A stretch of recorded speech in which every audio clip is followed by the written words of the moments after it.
Oui.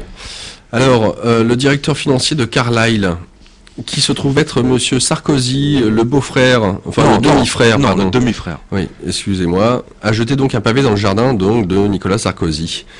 Je cite, une ruée sur les liquidités a commencé en Europe parce qu'il a un problème insoluble de 30 trilliards de dollars de dette, a déclaré Olivier Sarkozy, directeur financier de Carlyle, fonds d'investissement bien connu du canard enchaîné.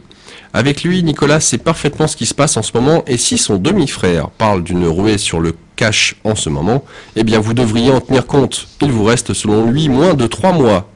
Au moins, Olivier, lui, dit la vérité vraie. Voilà. C'est la vérité vraie. Ouais, c'était assez drôle ça. C'était dans la semaine du 28 novembre.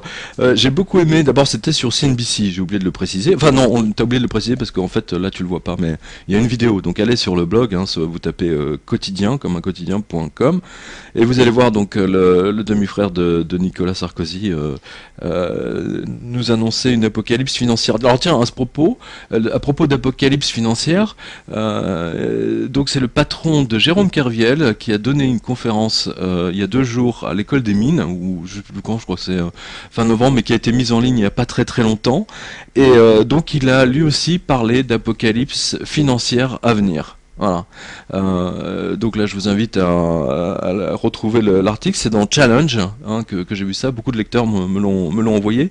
Et ce qui les a intrigués, ce qui les a stupéfaits justement, c'est que le patron de Kerviel ait utilisé justement apocalypse financière. C'est très précis. Il a parlé d'apocalypse financière à venir et que tout sera remis à plat et que ça va être un changement de société. Il a parlé de ça. Voilà.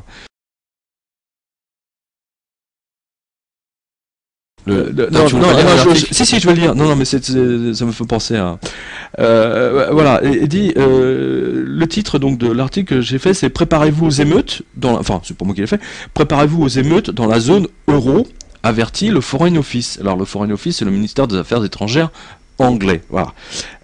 Tout ceci se terminera dans le sang. Cette fois-ci, c'est pas moi qui vous le dis, mais les diplomates du Foreign Office et leur note prévisionnelle de service s'est retrouvée dans le Télégraphe.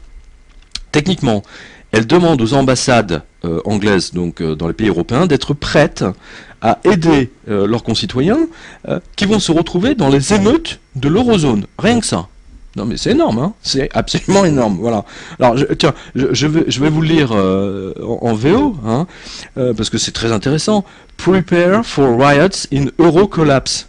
Déjà rien que ça, tu vois. Prepare, préparez-vous. Riots, c'est les émeutes, hein, et euro collapse. Bon, on n'a pas besoin de traduire. Voilà.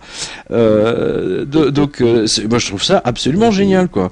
Et disent que il faut que donc ils préparent des plans pour rapatrier donc les Anglais et les protéger, surtout en Italie et en Espagne. Voilà. Donc, chers lecteurs, enfin auditeurs, auditrices, vous voilà avertis une énième fois, surtout pour celles et ceux qui pensaient que j'avais trop tendance ici à noircir le tableau. C'est extraordinaire. Tu te souviens, on recevait des appels en disant ouais, vous faites.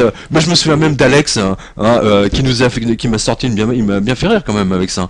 Il dit oui, mais tu penses pas qu'à force d'annoncer des mauvaises choses, elles vont se réaliser, tu sais, dans le genre prophétie autoréalisatrice. Je veux dire, ouais, moi, tu sais, j'ai beaucoup rêvé de Marilyn Monroe et c'est pas pour ça qu'elle a débarqué dans mon lit. Hein. Voilà, donc ça c'est juste petite précision.